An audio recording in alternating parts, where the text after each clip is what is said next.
Last week's Trans-Borneo road trip to Sandakan on Sabah's east coast saw me take to the seas and become a shrimp fisherwoman for the day, but with the all-important task of putting a turtle excluder device to the test and save sea turtle lives.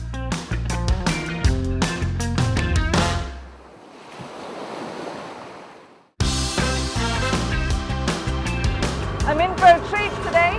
We're going out to Turtle Islands, which is Pulau Selingan, with Dr. Nick Pilcher from the Marine Research Foundation. I'm very excited because this is my first time. I have spent more time on boats these last few weeks than ever before in my life, and the 1-hour speedboat ride to Pulau Selingan and Sabah's Turtle Island Park is a breeze.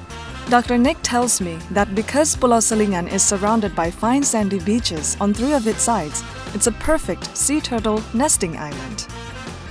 Malaysia's first turtle hatchery was established here on Selingan in 1966 and is under the jurisdiction and management of the Sabah Parks Department, which record each turtle landing, nest, egg, and hatchling numbers daily, as well as provide valuable protection to these nesting beaches.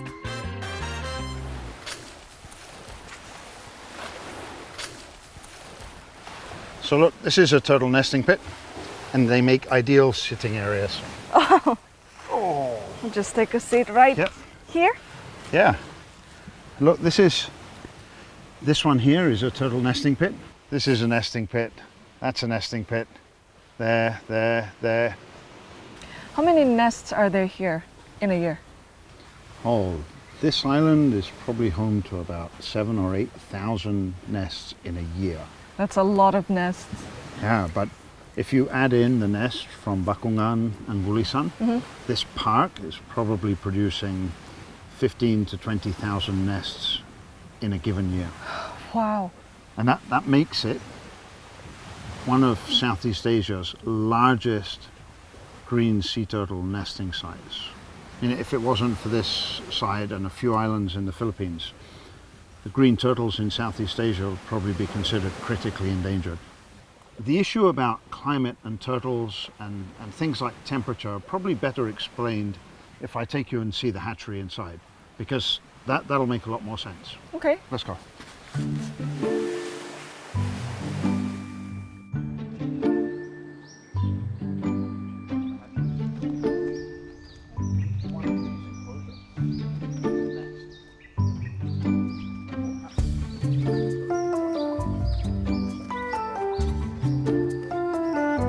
Oh look, this one is probably going to hatch tonight.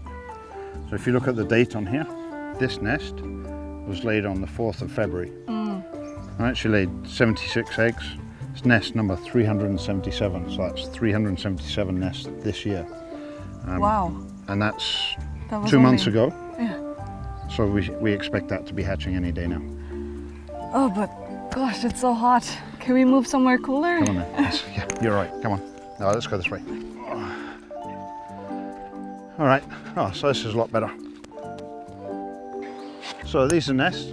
Look, this one here, this is a hawksbill nest. You can see it's got HB for hawksbill.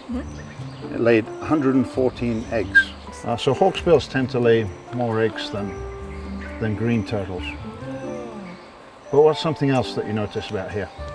Well, for one, it's much cooler. Right, and that's important. All right, so the sex of a turtle, whether it becomes a male turtle or a female turtle, is based entirely on the temperature of the sand. Right? And if the sand is warm, you get more females, and if the sand is cool, you get more males. And so what Sabah parks do is they make sure they have some shaded areas and some unshaded areas that result in the same ratio of males to females as nature would be producing anyway. So actually this hatchery is one of the best examples of turtle management in all of Southeast Asia. Right? The way they manage the temperature, and they have nests in the shade and nests in the sun, even these plastic enclosures, sea turtles pick up on magnetic fields, and so everything in here is plastic or wood to make sure it doesn't interfere with hatchlings, so that later on we don't interfere with their navigation abilities. All right, but it's getting hot. Why don't we do like hatchlings and wait till sunset and continue a bit more of this. What do you think? Let's get out of Come here. on in.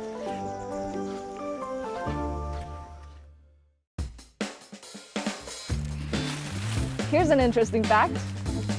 The ratio of male and female turtle hatchlings emerging from a nest is determined by the nest incubation temperature during the turtle embryo's development within the egg. This is known as temperature-dependent sex determination. The pivotal temperature of a nest is the constant incubation temperature of the eggs that will produce an equal number of males and females. If the nest temperature rises above the ideal pivotal temperature, female turtle hatchlings are more likely to develop. And conversely, if the nest temperature drops below the pivotal temperature, the more likely male turtles are to hatch out. I'm off to find the officer in charge, Nazir, to find out more about Sabah Park's works here on Pulau Selingan.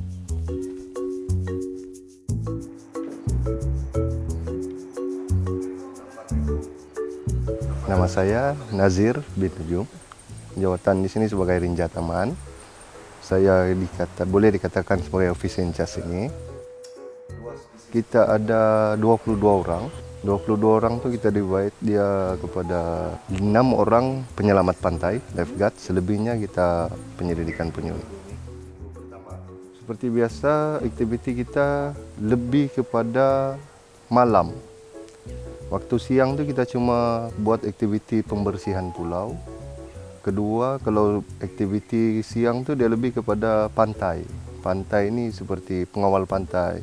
Dia akan buat aktiviti dia mengawal pelancong mandi lah, pelawat-pelawat kita yang mandi di tempat kawasan yang dibenarkan. Kalau kepada malam tu kita akan bagi pelancong kepada 4 program. So program pertama kita akan bagi tengok dia video tentang Taman Pulau Penyu. Program kedua tu kita akan bagi tengok pelancong proses ibu penyu bertelur.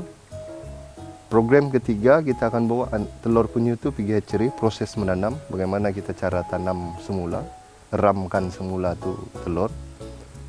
Program keempat kita akan bagi peluang kepada pelancong untuk lihat bagaimana kita rilis baby ke laut. So selama saya bekerja di sini lebih kurang ada masuk 16 tahun ini. Saya bangga bekerja dengan Taman Sabah. Kedua, perasaan saya dengan penyu. So bila pertama kali lihat penyu ni kita rasa seperti kita suka. Kita rasa kita sayang dia. Bila kita lebih mengenali dia, sebenarnya penyu ni lebih bermakna bukan dari segi kita saja. Untuk negara kita, untuk kita punya generasi akan datang. So penyu ni dia bukan saja untuk memuaskan diri kita. So sayang kita untuk jaga dia tu lagi banyaklah bila kita lebih mengenali penyu ni.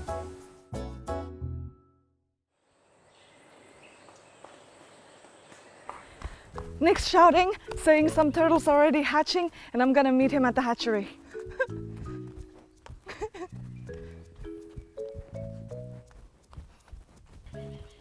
Eh? Oh my god, so cute! Yep. Oh. Just a few little baby green turtle hatchlings. There's nothing cuter than a baby green turtle. Well, maybe a baby hawksbill turtle. 30, 31, 7. Okay. All right, look, before they get too more tired, let's release them. Come on in. You can take these. Oh, look, I think we can sit right here. Why don't we just release them into the sea? No. So look, the hatchlings need to be able to run down the beach. Oh. And as they run down the beach, they start picking up on their magnetic orientation, right? And as they go through the water, the waves are going to help them pick up on that as well. And that's what helps them get offshore. So we have to let them do everything as if they were doing it naturally from a nest. Oh, I So see. we just gently tilt that over, and they'll walk out. Oh, there you go. All right. They'll make it through. All right.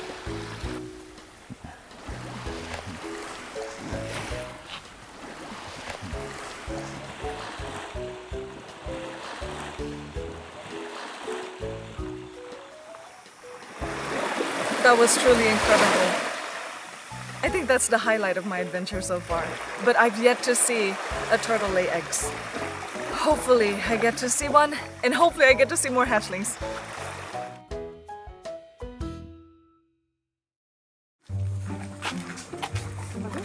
Nazir's just heard that there's turtles on the beach, so we're hoping to see a female laying eggs.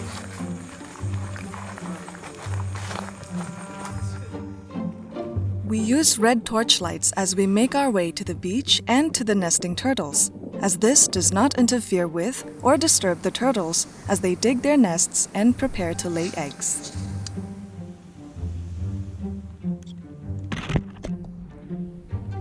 I can't believe it.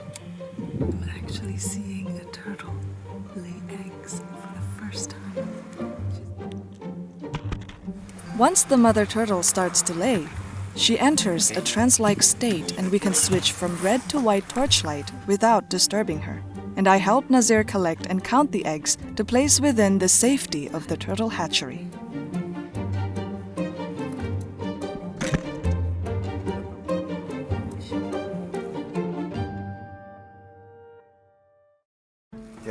Tiada.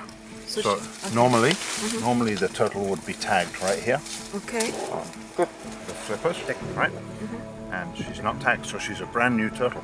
So the rangers will tag her, and that way they'll know who she is when she comes back the next time.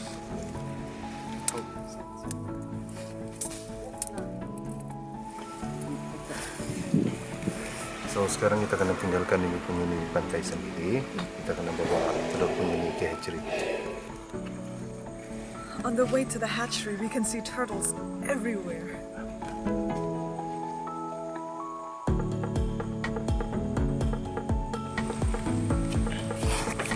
So what is amazing is that when they dig these holes artificially, they make them nearly exactly like a turtle would. See, all the way down, shoulder deep, it's about the same depth as the turtle was digging. And the whole idea is to keep the eggs deep so they don't get too much of the sun energy later on.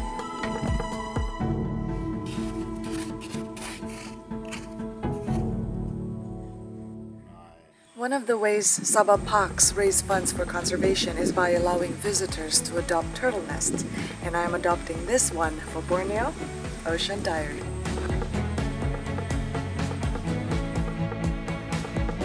Talking about hatchlings, are there any more for me to release? Ada lagi kah boleh kasih lepas? Ya. Sekarang ni masih lepas. Yeah. Okay.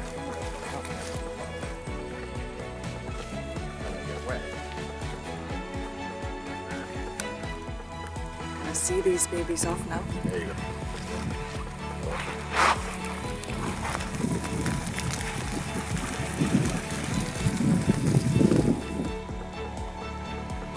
In just one day, I've been privileged enough to see the entire life cycle of sea turtles. How amazing is that?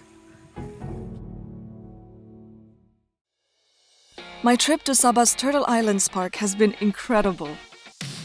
And I have learned so much more about the life cycle and ecology of sea turtles, as well as the incredible custodial work carried out by Sabah Parks and their rangers to ensure the protection and success of these islands as part of Southeast Asia's largest green sea turtle rookery. Join me next week when I join up with MRF team member Jonathan to see how aerial technology helps marine conservation and learn about plastic pollution with Asmin from Reef, Malaysia, back on Pulau Mantanani, here on Borneo Ocean Diaries.